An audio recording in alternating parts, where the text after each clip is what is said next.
Namaku Sarti, perempuan desa sederhana yang hidup penuh harap meski kenyataan seringkali tak berpihak. Aku menikah dengan Ranto, laki-laki yang dulu kukira akan menjadi pelindung dalam segala suka dan duka.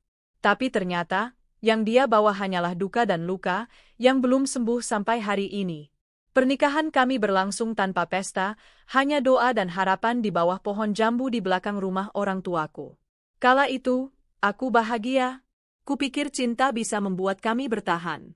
Kupikir, asal kami saling mencintai, kemiskinan pun bisa kami taklukkan bersama. Beberapa bulan setelah menikah, aku hamil. Itu adalah berita paling membahagiakan dalam hidupku. Di tengah kesulitan makan dan hutang yang mulai menumpuk, aku selalu tersenyum saat merasakan tendangan kecil dari perutku. "Nak, ibu akan berjuang untukmu," bisikku setiap malam sambil mengelus perutku yang semakin besar. Ketika anakku lahir, laki-laki mungil dengan tangisan nyaring yang langsung menyejukkan hatiku, kami menamainya Bagas.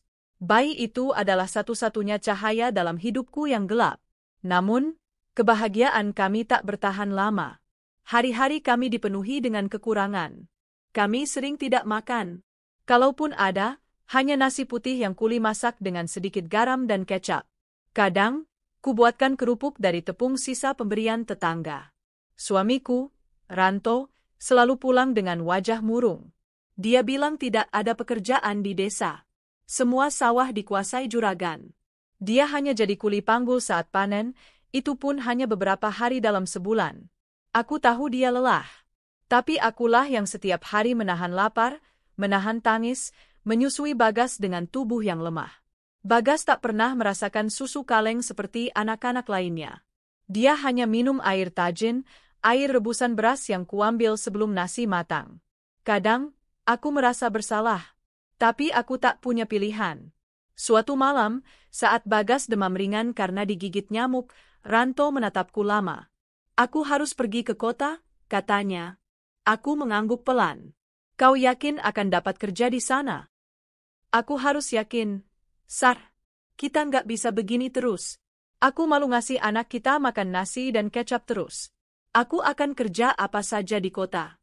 Jadi tukang bangunan, tukang parkir, tukang cuci piring, asalkan bisa kirim uang tiap bulan. Biar kamu dan Bagas bisa hidup layak." Aku terdiam. Ingin menangis tapi kutahan. "Uang kita tinggal berapa?" Ranto masuk ke kamar dan mengambil sebuah benda kecil dari atas lemari. "Cincin kawin kami. Ini aja yang bisa dijual," katanya dengan suara berat. "Semoga cukup buat ongkos dan bekal beberapa hari pertama." Aku tak kuasa berkata-kata. Hanya bisa mengangguk dan menyembunyikan air mata. Cincin itu dulu diberikan dengan penuh janji. Tapi kini harus dilepas demi sebuah harapan yang belum pasti. Pagi itu, Ranto pergi ke kota. Aku menggendong Bagas dan melambai pelan. Bagas hanya menatap dengan mata polos, tak tahu bahwa pagi itu adalah awal perpisahan panjang yang menghancurkan segalanya. Hari-hari berlalu tanpa kabar. Awalnya aku menunggu dengan penuh semangat. Kupikir dia akan mengabari begitu dapat pekerjaan. Tapi seminggu berlalu, lalu sebulan, lalu 3 bulan. Tak ada surat, tak ada telepon, tak ada uang yang dikirim. Aku tanya ke tetangga yang pernah kerja di kota, mereka bilang mungkin Ranto belum stabil. Tapi kemudian satu orang berkata dengan nada mencurigakan, "Aku pernah kerja bareng dia di proyek, tapi setelah itu dia pindah. Katanya mau kerja di tempat yang lebih besar. Udah lama nggak ketemu." Hatiku mulai gelisah. Tapi aku masih mencoba berpikir positif. Mungkin dia sedang berjuang. Mungkin dia malu belum bisa mengirim uang. Aku mulai mencari pekerjaan. Tetangga yang baik hati memberiku pekerjaan cuci pakaian 3 kali seminggu. Bayarannya kecil, tapi cukup untuk beli telur dan sedikit sayur buat Bagas. Aku sendiri sering tak makan agar anakku bisa kenyang. Bagas tumbuh dengan kondisi seadanya. Baju-bajunya dari pemberian. Mainan tak pernah dia punya. Kalau teman-temannya datang dengan mobil-mobilan atau boneka, dia hanya duduk diam di sudut dan menonton sambil tersenyum. Tidak pernah merengek minta. Anak itu terlalu mengerti. Aku sering merasa bersalah. Tapi yang bisa kulakukan hanyalah memeluknya kuat-kuat setiap malam. "Maafkan ibu, Nak. Maaf." Setiap malam, Aku menatap langit dari celah genteng rumah kami yang bocor, berharap ada kabar dari Ranto. Tapi harapan itu perlahan memudar. Yang datang hanya hujan dan tangisan Bagas yang lapar. Waktu berjalan cepat. Kini Bagas sudah berusia 4 tahun. Tubuhnya kecil, kurus, tapi matanya tetap cerah. Dia anak yang baik. Tak pernah rewel. Suka menyanyi lagu yang aku ajarkan. Tapi beberapa hari terakhir, dia mulai lemas. Awalnya hanya demam biasa. Kupikir hanya masuk angin. Kuberikan obat warung yang kutebus dengan uang hasil mencuci baju. Namun demamnya tak turun-turun. 3 hari, 4 hari, tubuhnya makin panas. Di hari kelima, dia mulai mengigau. Bu, dingin, bu. Aku panik.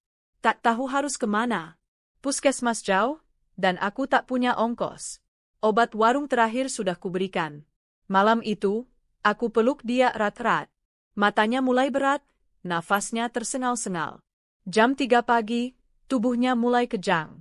Aku menjerit, memeluknya kuat-kuat sambil berteriak memanggil namanya. Tapi tak ada jawaban. Anak kecilku, satu-satunya alasan aku bertahan hidup, meninggal di pangkuanku, dengan mata setengah terbuka seolah masih ingin bertahan. Aku tak tahu berapa lama aku menangis malam itu. Dunia serasa berhenti berputar. Hujan turun deras di luar, seolah langit ikut menangis. 7 hari setelah kepergian Bagas, rumah kami masih dipenuhi bau bunga dan dupa. Tetangga datang silih berganti untuk tahlilan. Tapi hatiku kosong. Aku hanya duduk diam, menatap foto kecil Bagas yang kuletakkan di sudut meja. Dan hari itulah Ranto datang. Mobil hitam berhenti di depan rumah. Seorang laki-laki dengan setelan rapi turun, menggandeng perempuan cantik dengan tas mahal dan kacamata hitam. Aku berdiri di ambang pintu, tak percaya. Ranto? Dia tersenyum kaku. Sar, aku pulang. Aku menahan napas. Kau tahu anakmu meninggal? Dia tidak menjawab. Perempuan di sampingnya malah menatapku dari atas ke bawah. Ranto akhirnya berkata, aku datang bukan untuk itu, Sar. Aku mau cerai.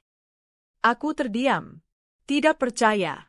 Kau datang setelah 4 tahun menghilang dan sekarang minta cerai. Iya, ini istriku sekarang. Kami sudah menikah beberapa minggu lalu. Aku tak bisa kembali ke hidup lama.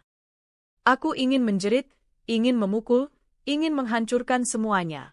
Tapi aku hanya berdiri diam, memandangi wajah suamiku yang dulu kucintai, kini berubah menjadi orang asing yang bahkan tak mau tahu anaknya telah meninggal. Tanpa menoleh lagi, dia menandatangani surat cerai yang sudah disiapkan dan pergi bersama perempuan itu. Mereka masuk mobil dan melaju, meninggalkan aku sendiri, sebatang kara, dalam rumah yang penuh duka. Hari itu, aku menatap mobil hitam yang semakin menjauh, membawa pria yang dulu bersumpah akan menemaniku seumur hidup, pergi bersama perempuan lain yang bahkan tak tahu malu sedikit pun untuk tersenyum di hadapanku. Tak ada air mata lagi. Mungkin sudah kering. Atau mungkin hatiku benar-benar telah mati sejak anakku dibawa pergi oleh Tuhan. Rumah ini kini benar-benar sunyi. Sejak Bagas meninggal, rasanya dinding-dinding pun tak mau lagi bersuara. Angin yang biasanya masuk dari celah genteng bahkan seperti enggan menyapa. Hanya aku sendiri. Duduk, diam, memandangi ranjang kecil milik Bagas yang masih kuatur rapi. Selimut kecil bergambar kartun yang dulu selalu ia peluk, kini tak lagi hangat. Sudah kubersihkan, tapi baunya masih seperti Bagas. Masih seperti anakku yang sering memelukku sambil berkata, Bu, jangan sedih ya. Aku sayang ibu. 1 minggu setelah Ranto datang dengan istri barunya, aku mencoba bangkit. Bukan karena kuat, tapi karena aku tak ingin mati perlahan. Aku pergi ke ladang, membantu seorang ibu tetangga yang punya kebun singkong. Upahnya kecil, hanya 15.000 per hari dan 1 ikat daun singkong. Tapi itu cukup untuk beli beras dan minyak goreng. Makan 2 kali sehari rasanya sudah seperti kemewahan yang tak ternilai sekarang. Mak, Sarti kok kerja sendiri? Suaminya kemana? Tanya seseorang di warung. Pertanyaan itu seperti belati yang ditusukkan perlahan ke dada. Tapi aku hanya tersenyum. Udah pisah. Dia udah punya istri baru di kota. Oh, maaf ya, Sar, kata mereka pelan, lalu saling pandang penuh iba dan bisik-bisik. Aku tahu mereka membicarakanku. Tapi aku tak peduli. Apa gunanya peduli pada omongan orang kalau hidup saja sudah berat? Suatu sore, saat pulang dari ladang, aku melihat sebuah amplop terselip di celah pintu. Di dalamnya ada uang 1 juta rupiah dan selembar kertas kecil bertuliskan, "Maafkan aku, Sar. Aku tahu aku jahat. Aku nggak bisa kembali. Tapi uang ini untuk bantu kamu. Jangan balas, aku nggak pantas." Ranto. Tanganku gemetar. Amplop itu terasa lebih menyakitkan daripada kata-kata cerai yang ia ucapkan waktu itu. Uang ini bahkan tak cukup untuk membayar harga dari 1 malam Bagas menggigil di pangkuanku. Uang ini tak bisa membawanya kembali. Tak bisa menebus luka yang ia tinggalkan. Ingin kubakar. Ingin kukoyak. Tapi aku juga tahu, aku butuh uang ini. Dengan berat hati, aku simpan uang itu. Separuh untuk bayar hutang tetangga yang dulu sempat meminjamiku untuk beli obat. Separuh lagi kubelikan kebutuhan pokok. Namun, rasa bersalah itu menempel seperti duri. Rasanya hina sekali menerima uang dari laki-laki yang meninggalkanmu di saat paling kau butuhkan. Tapi aku pun sadar, aku ini hanya perempuan miskin yang tidak bisa hidup dari harga diri semata. Beberapa bulan berlalu. Aku mulai terbiasa hidup sendiri. Setiap pagi ke ladang, siang istirahat sebentar, sore lanjut bantu warung tetangga. Kadang aku juga diminta bantu bersih-bersih rumah orang yang punya sedikit harta lebih. Aku tak pernah menolak. Sampai suatu hari, aku bertemu dengan Bu Lastri, seorang janda kaya di desa sebelah. Dia melihatku saat sedang membawa singkong ke pasar. "Kamu Sarti?" "Ya," katanya ramah. "Iya, Bu." "Dulu kamu istri Ranto?" "Ya." Aku hanya mengangguk pelan. Tidak ingin membuka luka. Dia tersenyum. "Aku tahu kamu wanita kuat. Mau bantu aku bersihkan rumah besar milik almarhum suamiku? Aku tinggal sendiri, sudah tua. Kadang butuh teman juga." Aku terdiam sejenak, lalu mengangguk. Pekerjaan adalah berkah bagiku. Maka sejak hari itu, setiap 2 hari sekali aku datang ke rumah Bu Lastri. Bu Lastri ternyata wanita yang hangat. Meski kaya, dia tak pernah angkuh. Dia suka bercerita tentang hidupnya yang juga tidak mudah. Tentang anak-anaknya yang sudah tinggal di kota dan jarang pulang. Tentang suaminya yang meninggal karena stroke saat mereka baru saja menyiapkan pensiun. Uang bisa beli rumah mewah, mobil, bahkan pelayan. Tapi tidak bisa beli bahagia, Sar, katanya suatu hari sambil menyuguhkan teh hangat. Aku mengangguk. Saya dulu juga pikir cinta bisa menyelamatkan segalanya, Bu. Tapi ternyata, cinta juga bisa pergi sewaktu-waktu. Dia tersenyum penuh pengertian. Laki-laki kadang datang dan pergi, tapi hidup harus tetap berjalan. Hari demi hari, aku mulai merasa rumah Bu Lastri seperti rumah kedua. Dia mulai mempercayaiku untuk bantu mengurus pembukuan kecil toko sembako yang dia jalankan. Ternyata aku punya kemampuan berhitung yang cukup baik. Dia pun menyarankan agar aku belajar lebih serius. "Aku bisa belikan kamu buku-buku pembukuan sederhana. Kamu belajar. Siapa tahu nanti kamu bisa bantu lebih banyak." Aku sempat ragu. Tapi dorongan dari seorang yang percaya padaku membuat hatiku hangat. Sudah lama aku tidak merasa dihargai seperti itu. Suatu hari, saat sedang membersihkan lemari tua, aku menemukan sebuah kotak kayu berisi buku-buku dan kertas tua. Di antaranya, ada satu buku kecil berjudul, Manajemen Keuangan Usaha Kecil. Bu Lastri berkata, "Itu milik suamiku dulu. Dia suka catat semua pengeluaran usaha. Kalau kamu mau belajar dari situ, silakan." Malam itu, aku baca buku itu dengan khusyuk. Meski bahasa dan istilahnya asing, aku tetap mencoba memahami. Aku mencatat, mengulang, menanyakan ke Bu Lastri kalau tak paham. Dari sanalah aku mulai belajar mencatat keuangan warung, menata stok, hingga memberi saran kapan harus belanja ulang. Bu Lastri terlihat puas. Bahkan, dia mulai menyerahkan sebagian pengelolaan warung padaku. "Sarti, kamu ini cerdas. Kalau kamu serius, kamu bisa kelola usaha sendiri suatu hari nanti," katanya suatu pagi sambil menyerahkan sejumlah uang. "Apa ini, Bu?" "Modal kecil. Mulai dari jual gorengan di depan rumahmu. Aku bantu bahan bakunya. Kita bagi hasil. Anggap ini kerja sama kecil-kecilan. Aku ingin menolak, tapi air mataku jatuh lebih dulu. Terima kasih, Bu. Saya nggak tahu harus balas bagaimana. Balas dengan jadi mandiri. Balas dengan tidak lagi menangis karena orang yang tak layak, katanya tegas. Maka sejak hari itu, aku mulai berjualan gorengan di depan rumah. Pisang goreng, tahu isi, bakwan, risoles, semuanya kubuat sendiri dari resep warisan ibuku. Setiap pagi, aku bangun jam 3, mulai menyiapkan adonan, menggoreng, lalu menata di gerobak kecil sumbangan Bu Lastri. Awalnya hanya laku sedikit, tapi lama-lama, warga mulai datang. Enak tahu isinya, Sar. Bakwannya renyah. Besok buat lebih banyak ya. Aku mulai senang. Untuk pertama kalinya sejak Bagas pergi, aku merasa hidupku punya arah. Namun, di tengah semangat yang mulai tumbuh itu, satu kabar datang bagai petir di siang bolong. Seorang tetangga datang terburu-buru. Sar, kamu tahu nggak? Istri barunya Ranto kabur bawa semua uangnya. Aku tercekat. Apa maksudmu? Dia ditipu, Sar. Perempuan itu ternyata udah nikah sebelumnya. Pakai identitas palsu. Ranto sekarang jatuh miskin. Balik ke desa, tapi dia tinggal sama ibunya. Malu banget katanya. Aku tak bisa berkata-kata. Antara kasihan dan, mungkin, rasa puas yang diam-diam muncul. Beberapa hari kemudian, aku melihatnya.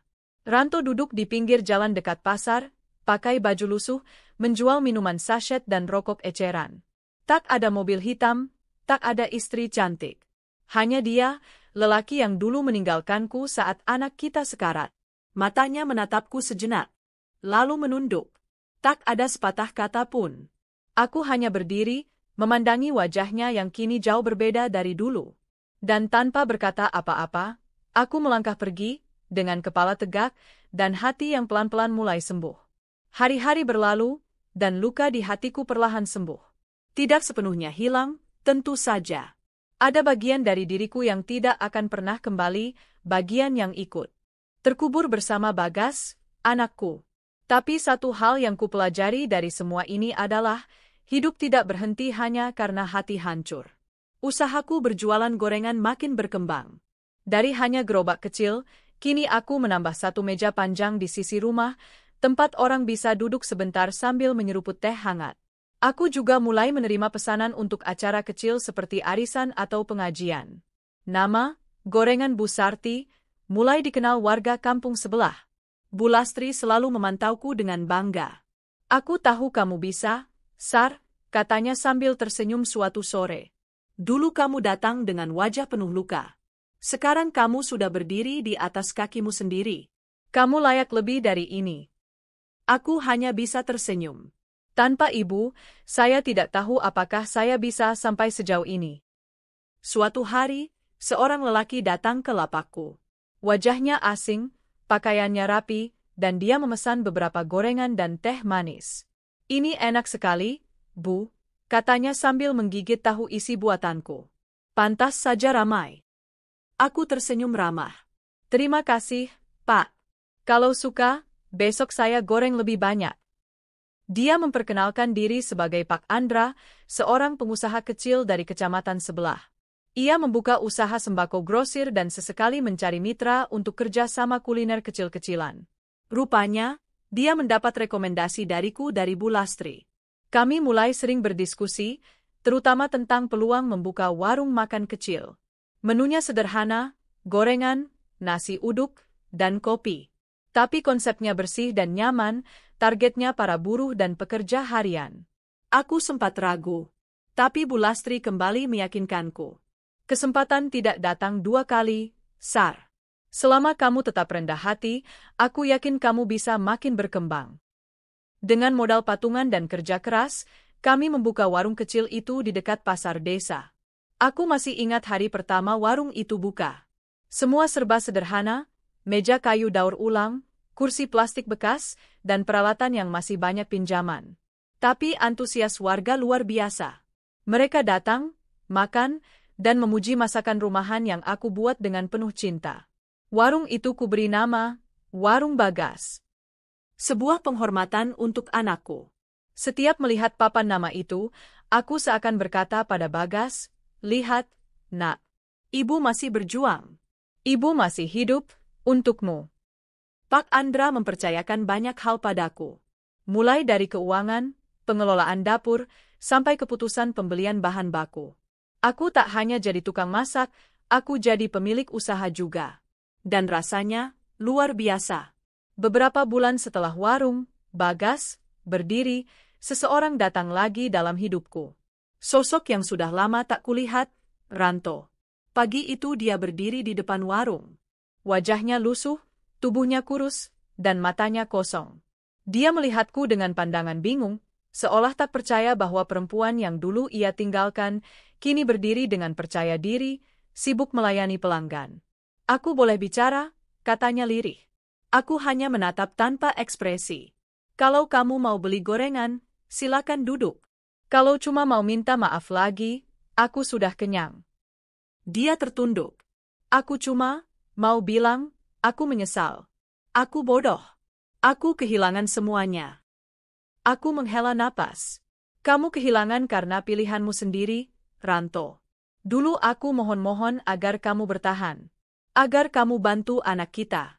Tapi kamu lebih memilih pergi dengan wanita yang bahkan kamu tidak kenal dengan benar." Dia menunduk lebih dalam, matanya berkaca-kaca. "Dia menipuku, Sar. Semua hartaku habis. Aku bahkan pernah tidur di emperan toko. Dan kamu kira, dengan bilang begitu, aku akan merasa kasihan?" tanyaku, menahan getir. "Enggak. Aku tahu aku pantas dihina. Tapi aku cuma mau bertanya, apa mungkin aku bisa mulai lagi, dari nol? Aku siap kerja apa saja di warung ini. Aku butuh pekerjaan." Hatiku menegang. Separuh diriku ingin menamparnya. Tapi separuh lainnya berkata, "Jangan biarkan kebencian membuatmu seperti dia." Aku diam sejenak. Lalu berkata, "Aku tidak bisa mempekerjakan kamu. Bukan karena benci, tapi karena warung ini adalah tempat perjuangan. Aku tidak yakin kamu punya mental untuk berdiri di sini." Dia terdiam. "Kalau aku bersih-bersih pun tak apa." Aku menatapnya lekat-lekat. "Kalau begitu, datang besok jam 5 pagi. Mulai dengan menyapu dan mencuci piring." Keesokan paginya, Ranto datang. Aku pikir dia akan menyerah. Tapi ternyata dia benar-benar menyapu, mencuci, dan membantu tanpa banyak bicara. Ia tidak pernah mengeluh. Tidak meminta lebih. Hanya diam dan bekerja. Aku tahu, dia sedang menebus dosa dengan caranya. Karyawan-karyawan lain sempat bingung. Itu beneran mantan suami Bu Sarti? Aku hanya berkata, dia cuma pekerja di sini. Kalau kerjanya bagus, dia dibayar. Kalau malas, silakan pergi. Tak ada perlakuan istimewa. Dan hari demi hari, Ranto tetap datang. Perlahan ia mulai terlihat lebih manusiawi. Lebih rendah hati. Tapi aku tahu, luka yang dia tinggalkan tidak akan pernah benar-benar hilang. Beberapa bulan kemudian, Warung Bagas membuka cabang kecil di kampung sebelah. Dan kali ini, aku benar-benar merasa menjadi seseorang yang baru. Aku menyewa rumah kecil, bukan lagi rumah lama yang menyimpan terlalu banyak kenangan pahit. Di ruang utama rumah itu, aku meletakkan bingkai foto Bagas yang dulu disimpan dalam kardus. "Lihat, Nak. Sekarang ibu punya rumah yang nyaman, usaha yang berkembang. Semua ini bukan karena balas dendam, tapi karena ibu ingin kamu bangga dari surga." Suatu malam, saat aku hendak menutup warung, Ranto mendekat. Wajahnya tampak serius. "Sar, aku tahu aku tak pantas lagi bicara soal masa lalu. Tapi, aku ingin berterima kasih karena kamu beri aku kesempatan kedua." Aku menatapnya. "Kesempatan itu kamu yang pilih manfaatkan atau tidak?" Dia mengangguk. "Aku cuma ingin kamu tahu, aku dulu mencintaimu. Tapi aku lemah. Aku pengecut. Dan sekarang aku tahu, kamu lebih kuat dari siapapun yang pernah aku kenal." Aku tersenyum kecil. "Tapi cinta saja tidak cukup, Ranto. Tidak cukup untuk membesarkan anak. Tidak cukup untuk menghadapi kenyataan. Aku sudah belajar, perempuan tidak bisa hanya mengandalkan cinta. Dia harus punya harga diri, keberanian, dan keteguhan hati. Dia meneteskan air mata. Maaf, karena sudah terlalu lama buta. Aku berdiri, lalu berkata perlahan, aku sudah memaafkanmu. Tapi aku tidak akan pernah kembali padamu. Aku bukan lagi perempuan yang dulu kamu tinggalkan. Aku bukan lagi istrimu. Aku adalah Sarti, ibu dari Bagas, dan pemilik warung yang dibangun dari luka. Dan malam itu, untuk pertama kalinya sejak sekian lama, aku tidur dengan tenang. Bukan karena hidupku sudah sempurna. Tapi karena aku tahu, aku telah memenangkan pertempuran paling sulit, melawan rasa sakit dan bertahan tanpa membalas keburukan dengan keburukan. Malam-malamku kini tak lagi sunyi oleh tangis.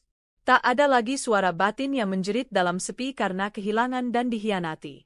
Sebaliknya, aku mulai terbiasa tidur dengan lelah yang menyenangkan, karena hariku dipenuhi kerja keras dan doa. Aku bukan lagi perempuan yang dulu memohon-mohon pada nasib, tetapi perempuan yang berdiri tegak karena luka-lukanya. Warung, Bagas, berkembang cepat. Pelanggan tetap datang setiap hari, dari pagi sampai malam. Para pekerja pasar, ibu-ibu, bapak-bapak ojek, bahkan pegawai kecamatan, semuanya menyukai makanan rumahan yang aku sajikan. Sementara itu, Ranto masih bekerja di warung. Ia tetap diam, tidak pernah membahas masa lalu. Ia datang paling pagi dan pulang paling malam. Banyak yang bertanya, kenapa aku membiarkan dia tetap di situ. Tapi aku selalu menjawab hal yang sama. Dulu dia yang tinggalkan aku saat aku terpuruk. Sekarang, aku tidak akan menjadi dia. Aku tidak akan menendang orang yang sedang berusaha berubah. Namun, aku menjaga jarak. Bukan karena benci, tetapi karena aku sadar, memaafkan bukan berarti kembali seperti dulu. Aku sudah berbeda. Kami sudah berbeda. Suatu sore, ketika hujan turun deras dan pelanggan mulai sepi, seorang wanita muda datang. Pakaiannya mahal, rambutnya diblow rapi, wajahnya penuh make-up. Ia duduk di pojok, lalu menatap ke sekeliling. Pandangannya tajam, dan tatapannya langsung menusuk saat melihat Ranto keluar dari dapur membawa nampan berisi gorengan. "Ranto," panggilnya. Ranto langsung menegang. Wajahnya pucat. Ia menoleh, lalu berkata pelan, "Tia?" Aku ikut menoleh. "Tiara?" Nama itu masih asing di telingaku, tapi dari sorot mata mereka, aku langsung tahu. Inilah perempuan yang dulu dibawa Ranto pulang ke rumah sebagai istri barunya. Tiara berjalan mendekat, dengan tumit tinggi berbunyi nyaring. "Jadi ini kerjaanmu sekarang? Cuci piring dan jual gorengan?" Ranto tidak menjawab. Dia hanya menunduk. Aku mendekat, menyambut tamu itu dengan senyum ramah, walau di dalam hatiku bergemuruh. "Silakan duduk, Mbak. Mau pesan apa?" Tiara menatapku dari ujung kepala hingga kaki. Lalu senyum sinis terulas di bibirnya. "Kamu ini Sarti, ya? Mantan istri Ranto?" Aku mengangguk. "Iya, dan sekarang saya pemilik warung ini." Senyum di bibirnya memudar sesaat. Sepertinya dia tak menyangka aku akan menjawab setegas itu. "Wah, kamu beruntung ya, bisa bangkit dari keterpurukan." "Tapi, Ranto itu masih suamiku, loh. Kami memang pisah rumah, tapi belum cerai secara hukum." Aku menatap matanya, datar. "Silakan urus dengan dia. Di sini dia hanya pekerja, tidak lebih. Urusan rumah tangga kalian bukan urusan saya." Ia tertawa pendek. "Kamu sok tegar ya. Tapi aku tahu kamu masih cinta dia." Aku menarik napas panjang, lalu menjawab pelan, perempuan yang menyakiti perempuan lain demi kebahagiaannya sendiri, tidak pernah benar-benar bahagia. "Kamu datang ke sini bukan untuk makan, tapi untuk mengganggu." "Maaf, kalau begitu lebih baik kamu pergi." Wajah Tiara memerah. Dia ingin bicara lagi, tapi aku sudah berbalik, meninggalkannya. Dan saat aku kembali ke dapur, aku melihat Ranto berdiri kaku, wajahnya penuh rasa bersalah. Malam itu, Ranto menghampiriku setelah warung tutup. Hujan sudah berhenti, tapi bekas rintik masih menempel di tanah. "Maaf, Sar," katanya pelan. "Tidak perlu minta maaf padaku. Urus hidupmu sendiri." Aku sudah cerai dengan Tiara setahun lalu. Dia selingkuh dengan teman kerjanya. Setelah semua hartaku habis, dia tinggalkan aku seperti aku dulu meninggalkanmu. Aku menatapnya sekilas. Karma memang tidak pernah lupa alamat. Dia terdiam. Aku tidak minta balas budi, Sar. Aku cuma ingin hidup tenang. Di sini aku merasa punya arah. Terima kasih karena masih mau memberiku kesempatan. Aku mengangguk pelan. Kalau kamu sungguh berubah, kamu tidak perlu berkata apa-apa. Perubahan akan terlihat dari perbuatan, bukan omongan. Keesokan harinya, aku dapat kabar dari Bu Lastri kalau akan ada lomba usaha mikro tingkat kabupaten. Ia menyarankan agar aku mendaftarkan warung, Bagas. Aku tertawa saat mendengar itu. Bu, saya ini cuma jual gorengan, nasi uduk, dan kopi. Masa ikut lomba? Justru karena kamu dari bawah, juri suka cerita perjuangan. Apalagi kamu sudah menyerap tenaga kerja dari warga sekitar. Aku pikir-pikir, lalu mendaftarkan diri. Dan benar saja, 2 minggu kemudian aku dinyatakan sebagai finalis dan diminta untuk mempresentasikan usahaku di Balai Kabupaten. Hari itu, aku memakai kebaya sederhana dan membawa presentasi dalam bentuk cetakan sederhana. Di depanku ada pemilik catering besar, pemilik konter pulsa modern, bahkan ada yang sudah punya waralaba. Tapi aku tetap berdiri, dan dengan suara tenang, aku berkata, warung ini berdiri bukan karena modal besar, tapi karena kehilangan besar. Saya seorang ibu yang kehilangan anak karena tak punya uang untuk berobat. Suami saya meninggalkan saya di saat paling sulit. Tapi saya bangkit karena saya ingin membuktikan satu hal, bahwa seorang perempuan bisa hancur, tapi bukan berarti dia tidak bisa bangkit. Dan setiap pelanggan yang makan di warung saya, disambut bukan hanya dengan makanan, tapi dengan hati. Para juri terdiam. Beberapa mengusap mata. Dan saat pengumuman keluar, aku menang juara 2. Hadiahnya memang tidak banyak, tapi cukup untuk menambah modal, memperluas dapur, dan membeli etalase baru. Lebih dari itu, aku mendapatkan kehormatan, aku diperhitungkan. Hari-hari berikutnya, aku mulai diundang ke beberapa pelatihan UMKM. Di situ aku bertemu banyak perempuan hebat. Ada yang ditinggal suami, ada yang bangkit dari perceraian, ada yang dulu pengangguran kini jadi pelatih keterampilan. Rasanya seperti menemukan keluarga baru. Salah satu peserta pelatihan adalah ibu muda bernama Desi. Ia bercerita bagaimana ia nyaris bunuh diri setelah suaminya kawin lagi. Tapi setelah mendengar kisahku, dia bilang, Mbak Sarti, kalau Mbak bisa selamat dari ujian itu, saya juga pasti bisa. Aku hanya tersenyum. Luka-luka dalam hidupku ternyata jadi obor untuk menerangi jalan orang lain. Suatu malam, aku duduk sendirian di beranda rumahku yang baru. Di depanku, warung sudah tutup, udara dingin dan langit bertabur bintang. Foto Bagas kuletakkan di samping gelas teh hangatku. Lihat, Nak, ibu tetap hidup. Meski dulu ibu pernah ingin mati. Tapi sekarang, ibu punya alasan untuk terus berjalan. Dan alasan itu adalah kamu. Tangisku pecah. Tapi kali ini bukan karena hancur. Tapi karena aku bersyukur. Karena aku tahu, meski Bagas telah pergi, dia tetap hidup dalam semangatku. Aku bukan lagi perempuan yang dipandang sebelah mata. Aku bukan lagi istri yang ditinggal demi wanita lain.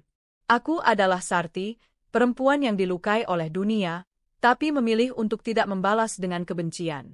Yang membalas dengan keberhasilan. Dan saat malam makin larut, aku berkata dalam hati, Tuhan, terima kasih karena Kau izinkan aku jatuh.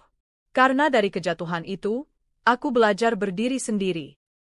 Pagi itu berbeda dari biasanya. Bukan hanya karena mentari bersinar lebih cerah, tapi juga karena dalam dadaku terasa sesuatu yang baru, kelegaan. Aku sudah benar-benar melepaskan semuanya, luka, dendam, juga cinta lama yang pernah menyiksaku bertahun-tahun. Warung, Bagas, kini tak sekadar tempat jualan, tapi juga ruang pelatihan kecil. Beberapa ibu rumah tangga dari desa sekitarku datang 2 kali seminggu untuk belajar membuat gorengan renyah, mengatur keuangan, dan bahkan promosi lewat media sosial. Aku masih ingat jelas wajah mereka saat pertama kali datang. Ada yang malu-malu, Ada yang hampir menangis karena merasa terlalu tua untuk belajar, tapi perlahan, mereka tumbuh. Seperti aku dulu, yang bertatih-tatih bangkit dari abu kehancuran. Salah satu ibu yang paling rajin adalah Ibu Rini. Suaminya terkena PHK, dan sejak itu dia jadi satu-satunya tulang punggung keluarga. Kami jadi dekat. Suatu malam, ia berkata sambil menahan air mata. Bu Sarti, kalau saja saya nggak lihat ibu di TV waktu menang lomba UMKM Kabupaten, mungkin saya masih mengasihani diri saya sendiri. Ibu buktiin bahwa hidup memang bisa berubah. Aku hanya tersenyum, memegang tangannya pelan. Kita perempuan bisa rapuh, tapi kita juga bisa kuat. Nggak perlu jadi hebat untuk bertahan. Cukup percaya bahwa luka bukan akhir dari segalanya. Suatu sore, saat hujan gerimis mulai turun, datanglah seorang pria tua dengan jas kusam dan topi lusuh. Ia membawa map lusuh dan senyum kikuk. Ia memperkenalkan dirinya sebagai Pak Harno, staf dari sebuah yayasan pendidikan. Ia mendengar kisahku dari salah satu pelatihan UMKM. Apa ibu tertarik membagi kisah ibu ke anak-anak muda binaan kami? Kebanyakan mereka anak putus sekolah, kehilangan arah. Mungkin dengan kisah ibu, mereka bisa punya harapan. Aku mengangguk pelan. Suatu sisi dalam diriku seperti dibangunkan. Bagas, anakku. Jika ia masih hidup, ia akan seumur dengan anak-anak itu. Aku tahu, menyampaikan kisahku kepada mereka adalah cara kecil untuk merawat Bagas, meski ia sudah tiada. Hari presentasi di yayasan itu tiba. Ruangannya kecil, hanya berisi 20 anak muda, sebagian masih remaja, dengan mata lelah dan tubuh kurus. Tapi ada harapan di mata mereka. Dan disitulah aku berdiri, di depan mereka, mengenakan baju batik sederhana dan membawa sebuah foto kecil, foto Bagas. Aku bercerita dengan tenang, tentang kemiskinan, tentang kehilangan anak, tentang dikhianati oleh orang yang paling kupercaya. Tidak satu pun kututupi. Dan ketika aku sampai di bagian saat aku harus menjual semua barang demi membawa anakku ke puskesmas tapi tetap tak cukup, mereka semua terdiam. Saat itu, aku merasa menjadi ibu yang gagal, kataku, menahan tangis. Tapi ternyata, Tuhan sedang memberiku kesempatan untuk menemukan diriku sendiri. Sakit itu membuatku kuat. Salah satu anak, remaja lelaki kurus dengan rambut pirang kering, menangis. Ia berkata, saya juga ditinggal ibu saya. Tapi saya selalu marah dan menyalahkan semua orang. Saya malu, Bu. Aku mendekatinya, menggenggam tangannya. Tidak ada yang salah dengan menangis. Yang salah adalah berhenti mencoba. Hari itu, aku pulang dengan dada penuh. Bukan karena sedih, tapi karena aku merasa aku telah menemukan makna baru dalam hidupku, menjadi cahaya untuk orang lain. Namun hidup, seperti biasa, selalu datang dengan ujian berikutnya. Malam itu, Ranto datang dengan wajah lesu. Ia duduk di bangku warung setelah semua pekerja pulang. Hanya kami berdua di sana. Sarti, aku minta maaf kalau ini mengganggu. Aku menghela napas. Kamu sudah sering minta maaf. Tapi lanjut saja. Dia tertawa kecil, getir. Aku kena kanker paru stadium 2.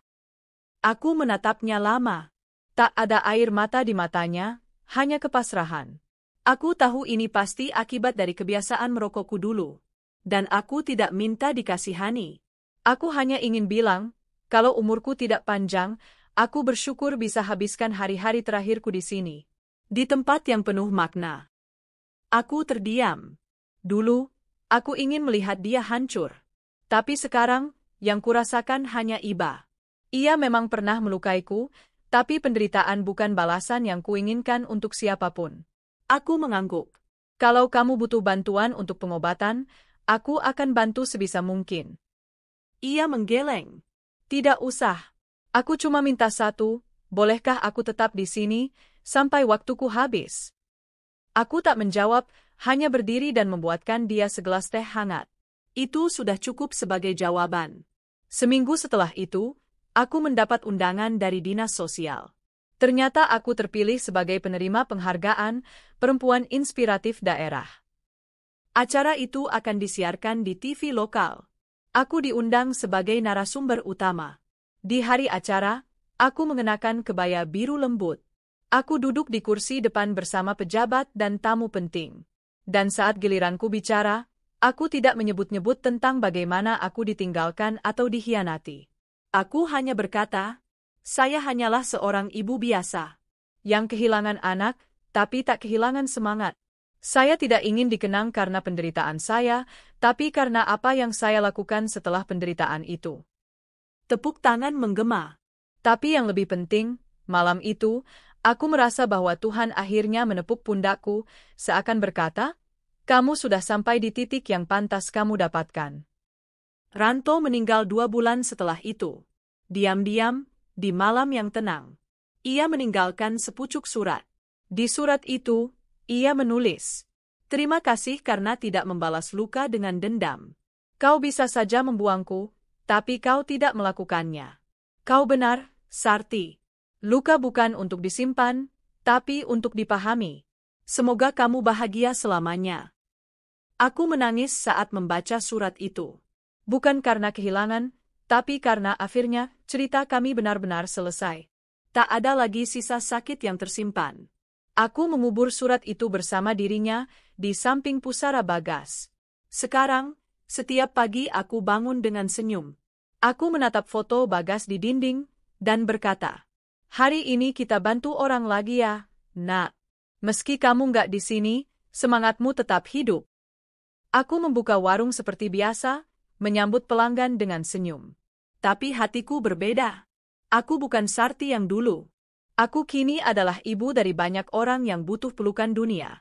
Aku adalah seorang perempuan yang terluka, tapi menjadikan lukanya sebagai sayap. Dan setiap kali aku melewati dapur kecil yang dulu hanya bisa kupakai untuk menanak nasi satu panci, aku ingat, dari ruang sempit itu, aku memulai segalanya. Pagi itu embun masih bergelayut di ujung daun ketika aku berdiri di depan nisan kecil bertuliskan Bagas Ananta Putra. Bunga kenanga yang kuletakkan semalam masih segar. Aku mengelus pelan batu nisannya, seakan bisa menyentuh pipi mungil anakku di balik tanah itu. Ayahmu sudah pergi, Nak. Tapi ibu di sini. Ibu kuat, karena kamu, bisikku. Hening pagi di pemakaman seperti memberiku ruang untuk mengatur napas. Dalam diam, aku mendengar suara burung bersahut-sahutan. Hati ini tenang, lebih tenang daripada tahun-tahun sebelumnya yang penuh perih dan air mata. Aku tidak tahu pasti sejak kapan aku mulai bisa tertawa tulus lagi. Mungkin sejak pertama kali aku memeluk seorang anak remaja dari yayasan yang menangis karena ditinggal ibunya. Mungkin sejak Ibu Rini pertama kali menjual 100 bungkus keripik buatannya dan menangis di pundakku karena bahagia. Atau mungkin sejak Ranto mengembuskan napas terakhir sambil menyebut namaku. Apapun itu, aku tahu aku tidak lagi menjadi perempuan yang sama.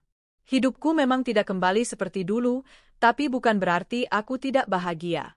Sore itu, saat langit mulai merona jingga, aku mendapat telepon dari pihak dinas sosial. Bu Sarti, kami ingin mengundang Ibu ke Jakarta. Akan ada Forum Nasional UMKM dan Perempuan Inspiratif. Ibu termasuk salah satu yang kami rekomendasikan. Aku sempat terdiam. Jakarta, kota yang dulu hanya aku dengar dari radio. Kota yang dulu terasa sangat jauh dari jangkauan seorang janda sederhana seperti aku. Tapi kini undangan itu datang padaku, bukan karena aku pandai bicara, bukan karena aku kaya, tapi karena aku pernah bertahan saat tak ada harapan. Baik, Pak. Saya bersedia, jawabku pelan, dengan tangan sedikit gemetar. Setelah telepon ditutup, aku memeluk tubuhku sendiri. Bukan karena dingin, tapi karena syukur yang tak terbendung. Ternyata Tuhan memang tak pernah tidur. Ia mungkin mengujiku dengan kehilangan, tapi ia juga mengangkatku saat aku siap. 3 minggu kemudian, aku tiba di Jakarta. Gedung tinggi menjulang, jalanan padat, dan suara klakson bersahutan membuatku kagok. Aku tidak membawa banyak, hanya koper kecil berisi baju dan beberapa produk keripik singkong buatan ibu-ibu desa yang kini jadi mitraku. Hari presentasi, aku mengenakan kebaya coklat muda. Sederhana, tapi rapi. Aku berdiri di depan para peserta dan panelis, menceritakan bagaimana dari dapur reot di desa, aku membangun bisnis kecil yang kini menghidupi lebih dari 20 keluarga. Tepuk tangan meriah terdengar usai presentasi. Seorang perempuan muda dari tim penyelenggara menghampiriku. Bu Sarti, Saya sangat tersentuh. Ibu seperti ibu saya sendiri. Beliau juga seorang janda, membesarkan saya sendirian. Terima kasih, ya, Bu, sudah menginspirasi. Aku menggenggam tangannya. Teruskan perjuangan ibumu. Dan bantu orang-orang seperti beliau. Kita tak bisa pilih dilahirkan dalam keadaan apa, tapi kita bisa memilih untuk jadi cahaya atau kegelapan bagi orang lain. Malam itu aku duduk di balkon hotel, menatap kota Jakarta dari lantai 10. Di balik kilau lampu-lampu gedung, aku tahu banyak jiwa sedang berjuang. Seperti aku dulu, tiba-tiba HP-ku berdering. Ternyata dari Nisa, anak perempuan Ibu Rini yang sangat dekat denganku. Bu Sarti, boleh saya bicara jujur? Katanya dari seberang. Tentu saja, Nak. Ada apa? Saya sudah anggap ibu seperti ibu saya sendiri. Boleh enggak, kalau saya sering main ke rumah ibu?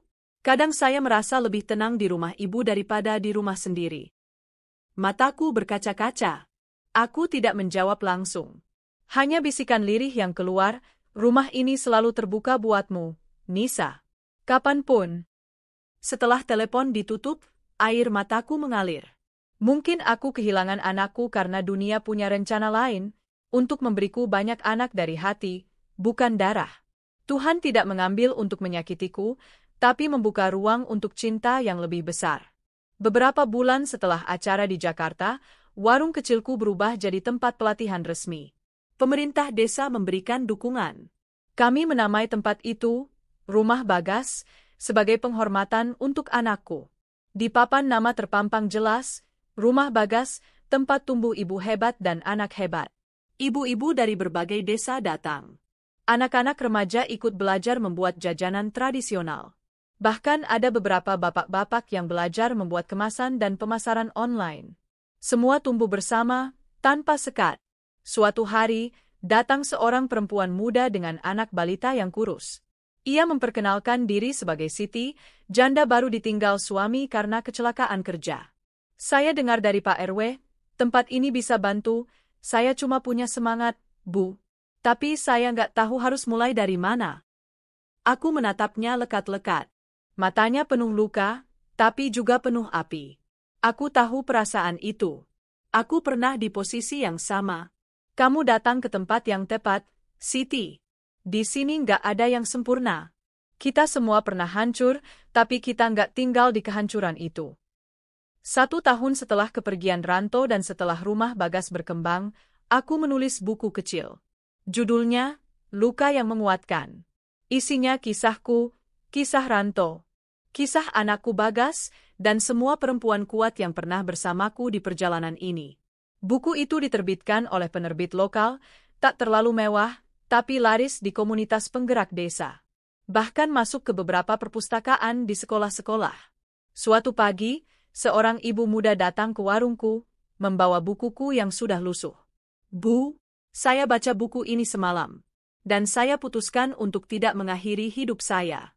Terima kasih karena sudah menuliskannya. Saya mau mulai hidup lagi. Tanganku gemetar saat menerima pelukannya. Aku tahu saat itu bahwa semua air mata dan sakitku dulu tidak sia-sia. Kini, setiap hari aku bangun bukan lagi dengan rasa sesak, tapi dengan harapan. Aku melihat Nisa yang sudah mulai kuliah dengan beasiswa. Aku melihat Siti membuka gerobak siomay pertama miliknya.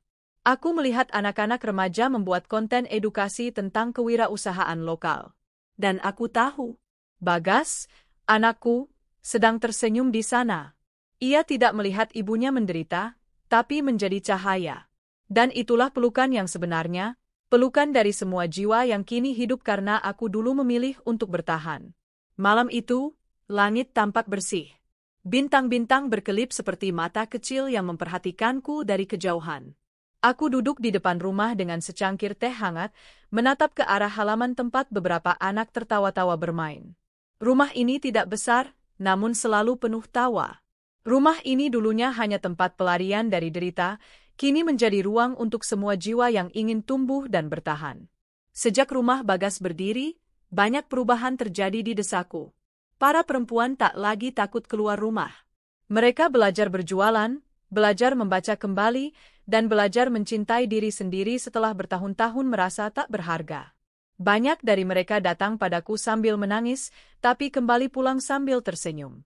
Namun yang tak pernah kusangka, di antara mereka yang datang padaku, muncul satu wajah yang hampir tak kupercaya lagi akan kulihat di tempat ini. Suatu sore, di antara kegiatan pelatihan, seorang tamu datang bersama mobil berpelat luar kota. Ia turun dengan ragu. Rambutnya rapi, bajunya bersih dan mahal. Tapi aku tak mungkin lupa wajah itu. Wajah yang pernah kupandangi dengan cinta dan kebencian dalam waktu yang bersamaan. Ranto, suamiku. Assalamualaikum, ucapnya pelan. Aku tidak menjawab langsung. Jantungku berdegup kencang. Ada banyak rasa berkecamuk. Marah, sedih, tetapi juga rasa lega, karena ternyata aku tidak gemetar lagi. Ada keperluan apa ke sini? Tanyaku datar, sambil mempersilakannya duduk di kursi tamu di teras. Ia tampak canggung, tangannya berkeringat. Aku dengar dari media sosial kalau kamu sekarang banyak bantu orang. Aku ingin melihat sendiri. Dan ingin minta maaf. Aku mengangkat alis. Setelah semua yang kamu lakukan, kamu pikir minta maaf cukup? Tidak, katanya cepat. Aku tahu tidak cukup. Aku sudah kehilangan segalanya. Istriku yang baru meninggalkanku setelah uangku habis. Usaha bangkrut. Sekarang aku hidup sendirian, dan satu-satunya wajah yang muncul terus di kepalaku adalah kamu. Dan Bagas.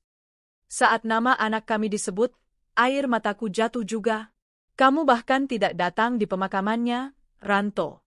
Aku sendirian menggali tanah untuk anak kita. Kamu tahu rasanya? Aku menjual semua yang aku punya untuk pengobatan yang tetap tak menyelamatkannya. Ranto menunduk. Aku pengecut.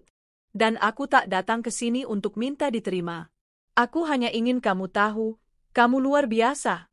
Aku bangga pernah jadi bagian dari hidupmu, walau aku tak pantas lagi ada di sisimu. Aku menghela napas panjang. Kamu tahu, Ranto, dulu aku benci kamu. Benci karena kamu meninggalkan aku saat aku hancur. Tapi sekarang, aku hanya merasa kasihan. Bukan karena hidupmu yang sekarang, tapi karena kamu tak tahu betapa berharganya keluarga yang dulu kamu punya. Ia menitikkan air mata. Tapi aku sudah tak ingin memeluknya. Aku sudah selesai dengan masa lalu. Aku sudah memaafkanmu, kataku pelan, tapi aku tak akan pernah kembali. Ranto bangkit dengan tatapan hampa. Ia mengangguk. Terima kasih, dan maaf, karena tak jadi lelaki yang kamu harapkan. Ia pergi tanpa menoleh lagi. Dan anehnya, saat ia menghilang di balik debu jalan, aku merasa seluruh beban di dadaku turut menguap. Beberapa minggu setelah pertemuan itu, rumah Bagas mendapat bantuan dari pemerintah daerah. Kami mendirikan sebuah bangunan baru yang bisa menampung lebih banyak pelatihan. Bahkan kini sudah ada tim digital marketing kecil yang diisi anak-anak muda untuk menjual produk-produk hasil karya ibu-ibu ke luar kota. Hari-hariku sibuk, tapi bahagia. Aku dikelilingi cinta dan semangat. Tapi ada satu hal yang belum pernah benar-benar kuceritakan ke siapapun, tentang bagaimana aku tetap menyimpan barang-barang milik Bagas dalam sebuah kotak kayu kecil di kamar. Baju kecilnya, buku gambarnya yang penuh coret-coret, dan satu mainan mobil plastik warna biru yang dulu tak pernah lepas dari tangannya. Kadang, saat malam terlalu sunyi, aku buka kotak itu dan kuletakkan semua isinya di tempat tidur. Lalu aku bicara dengan Bagas, seolah ia masih di sana. Dan malam itu, untuk pertama kalinya, aku berkata, Bagas, ibu sudah ikhlas. Ibu nggak akan menangis lagi. Terima kasih karena kamu sudah memilih ibu sebagai ibumu, walau cuma sebentar. Tahun itu, aku menerima penghargaan sebagai Perempuan Inspiratif Nasional di Jakarta. Namaku disebut bersama perempuan-perempuan hebat dari berbagai penjuru Indonesia. Saat naik ke panggung, aku mengenakan kebaya putih sederhana dan kerudung abu-abu. Saya bukan siapa-siapa, ucapku saat diberi mikrofon. Saya hanya seorang ibu biasa yang kehilangan anak, kehilangan suami, dan kehilangan semua yang saya miliki. Tapi saya memutuskan untuk tidak kehilangan harapan. Karena harapan, sekecil apapun, bisa menjadi jembatan bagi banyak kehidupan. Seketika, ruangan sunyi. Lalu tepuk tangan pecah, beberapa bahkan berdiri. Aku menangis, tapi bukan karena sedih. Aku menangis karena kali ini, dunia benar-benar melihatku. Kini, 5 tahun setelah semua itu, aku menulis kembali di buku harianku. Di halaman terakhir, aku tulis, "Aku bukan lagi perempuan yang ditinggalkan. Aku bukan lagi perempuan yang meratap di sudut rumah. Aku kini adalah rumah itu sendiri, tempat banyak hati datang dan pulang." Di depanku, Nisa baru saja kembali dari kuliah. Ia kini mengambil jurusan psikologi dan bercita-cita membuka konseling gratis untuk anak-anak korban kekerasan rumah tangga. Di sampingnya, Siti sedang mengajari 2 anak dari panti asuhan membuat kue lapis untuk pesanan besar pertama mereka. Di pojok halaman, seorang anak laki-laki memeluk erat boneka yang baru ia dapat dari rumah Bagas. Dan aku duduk di tengah-tengah mereka semua, bukan sebagai tokoh utama, tapi sebagai benih dari cinta yang menular. Rasa sakit memang pernah membuatku tersungkur. Tapi luka yang tak kubiarkan membusuk, justru tumbuh menjadi taman. Taman yang tak pernah kubayangkan bisa kutanam sendiri.